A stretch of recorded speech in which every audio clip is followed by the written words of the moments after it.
जो दुर्गमासुर को दुर्बल समझे, जो मुझे चुनौती देकर आगे बढ़ने का दुस्साहस करे। बहुत बड़ा भक्त बनता है ना तू मेरा, बहुत पूजा भी की है तूने मेरी, तो जा, मैं तुझे आभास करने की शक्ति प्रदान करती, जिससे तू अपनी ओर आते हुए शत्रुओं का आभास कर सकेगा।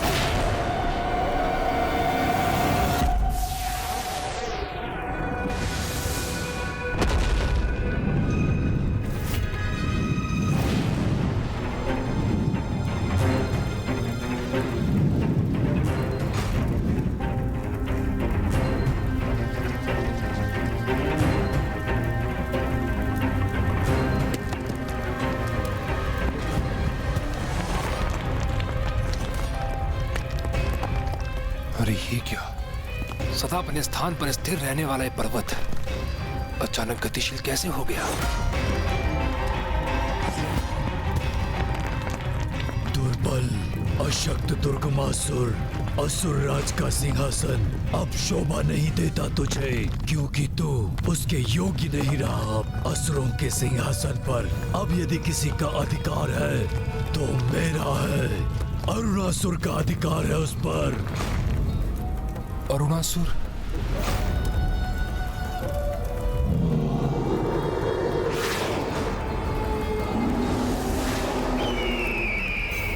नहीं, मैं किसी को भी स्वयं के लिए संकट बनने नहीं दूंगा।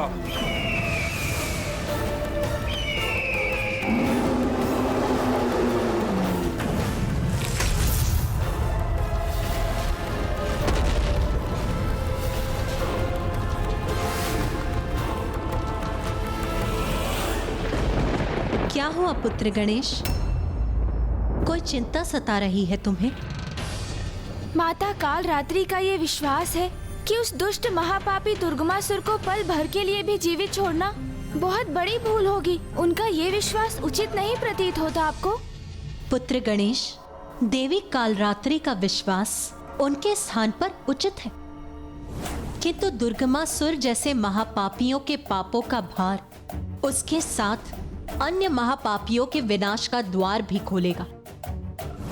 और निश्चित रहो पुत्र, जब ऐसा होगा तब वो उसके विनाश का उपयुक्त समय होगा।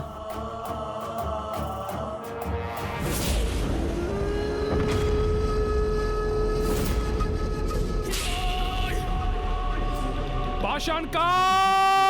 पाषाणकाय! पाषाणकाय!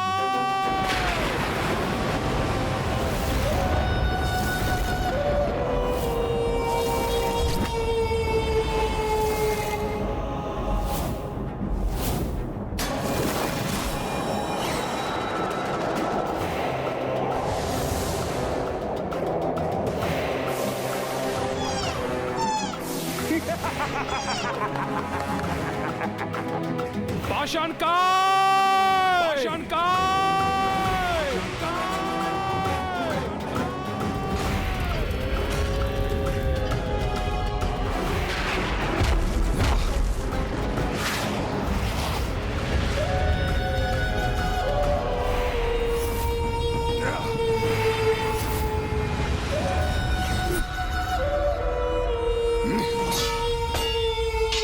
पाषाणकाय!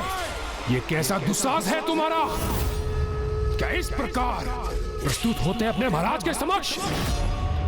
मैं महाराज हूं तुम्हारा, उचित सम्मान दो मुझे। और ध्यान से सुनो, मैंने तुम्हें यहाँ हाथ प्रयास के लिए नहीं बुलाया, अभी तो एक महत्वपूर्ण कार्य के लिए बुलाया है।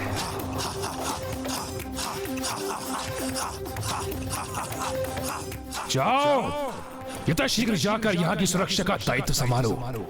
एक द्रोही असुर मुझ पर, तुम्हारे महाराज पर आक्रमण करने के लिए यहाँ पर आ रहा है। स्मरण रहे, वो यहाँ प्रवेश करने पर तनिक भी श्वास लेने के योग्य ना रहे। चिंता न करें असुर महाराज, आपका आदेश मेरा कर्तव्य है। मैं अभी मुख्य द्वार पर स्थित हो जाता हूँ और मेरे रहते कोई भी शत्रु प्रवेश नहीं कर सकेगा।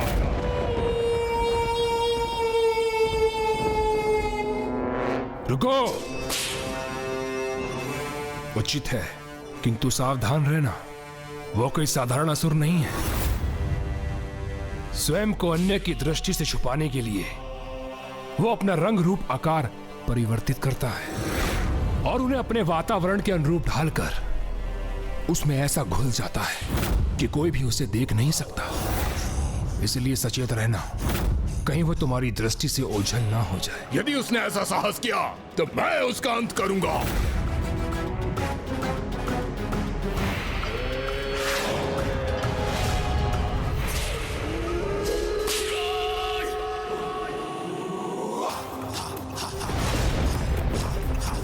अरुणासुर, जो भी हो तुम, मेरा यह सेवक पाषाण काय तुम्हें अपने पैरों तले कुचल कर रख देगा।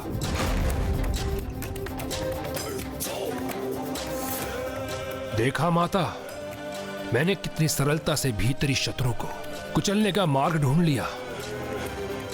अब देखना आप, मैं आदिशक्ति माता को पराजित करने का मार्ग भी अवश्य ढूंढ लूंगा।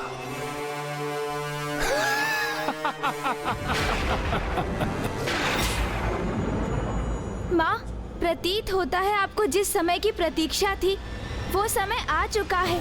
हाँ माँ, क्या अब वो दुराचारी असुर अपनी सारी सीमाओं का उल्लंघन कर चुका है? हाँ पुत्र,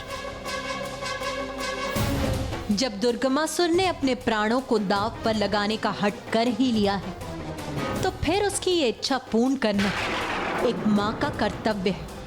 उसकी ये इच्छा अवश्य पूर्ण होगी।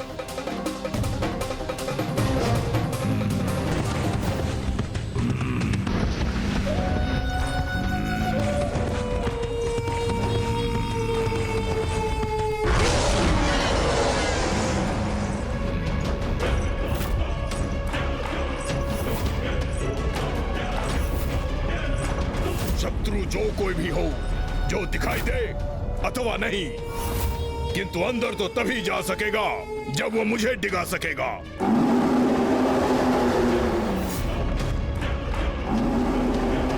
जो कोई भी हो, द्रोही असुर, सुनो मेरी चेतावनी। मुझे मेरे स्थान से नहीं डिगा सकोगे तुम। कहता था मुझे अपने स्थान से कोई नहीं डिगा सकता। लो, डिगा ही नहीं दिया, अपितु अपने उदर में भी समाहित कर लिया तुम्हें। दुर्गमासुर, आ रहा हूँ मैं अपने सिंहासन पर स्थित होने, जिसका मैं ही अब एकमात्र अधिकारी हूँ। मेरे चारों ओर चमकीले आवरण होने का ये कैसा आभास हो रहा है मुझे?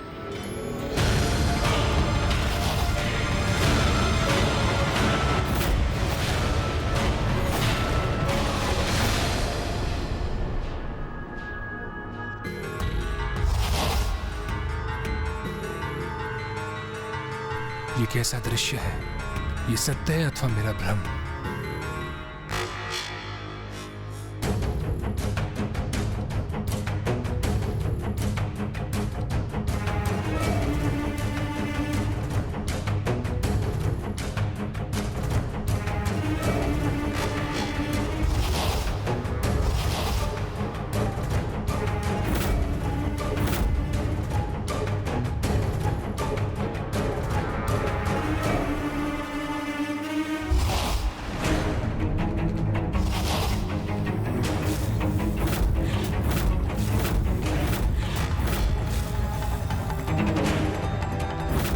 कहीं माता तो मेरी बुद्धि के साथ कोई क्रीड़ा नहीं कर रही है? ये दृश्य उनके द्वारा उत्पन्न भ्रम है अथवा वास्तव में ऐसा घटित हो रहा है? नहीं नहीं, कोई चिंता का कारण नहीं है। ये दृश्य कदापि सत्य नहीं हो सकते, क्योंकि पाषाण काय के होते हुए मेरे भवन में कोई प्रवेश कर ही नहीं सकता।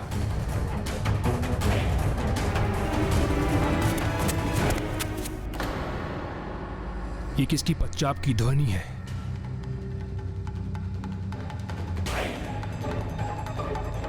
क्या वो यहां तक पहुंच चुका है?